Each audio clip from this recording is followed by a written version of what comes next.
ಬಗೆದು ಮಾಲೆಯ ಧರಿಸಿ ಪ್ರಹ್ಲಾದನ ಸಲುವುದಕ್ಕೆ ಭೂಮಿಯ ದಾನವ ಬೇಡಿದ ರಾಮ ವಾಮನವ ಅವತಾರಕ್ಕೆ ತಾಯಿಯ ಶಿರವನ್ನು ಅಳೆದನು ರಾಮ ಭಾಗವತಾರಕ್ಕೆ ವನವಾಸವ ಮಾಡಿದ ರಾಮ ಜನಕನ ವಾಕ್ಯಕ್ಕೆ ಮಾವ ಕಂಸನ ಕೊಂದನು ಕೃಷ್ಣ ತಾಯಿಯ ಬಿಡಿಸಲಿಕ್ಕೆ ಸತಿಯನು ವ್ರತಗಳ ಕೆಡಿಸಿದ ರಾಮ ತ್ರಿಪುರವ ಸಲುವುದಕ್ಕೆ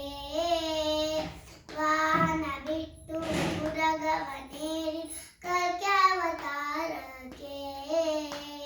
ಶ್ಯಾಮಲ ವರ್ಣವ ತಾಳಿದ ರಾಮ ಸಮರ್ಥನು ಜಗಕ್ಕೆ ಸ್ವಾಮಿ ಶ್ರೀ ಪುರಂದನ ವಿಠಲನು ರಾಮ ಗೋವಿಂದನು ಜಗಕ್ಕೆ ರಾಮನಾಮವೆಂಬು ನಾಮವ ನೆನೆದ ಭಯವಿಲ್ಲ ಮನಕ್ಕೆ ಮೂರು ಲೋಕಕ್ಕೆ ಕಾರಣಕರ್ತ ನಾರಾಯಣ ಜಗಕ್ಕೆ ಶ್ರೀಮನ್ನಾರಾಯಣ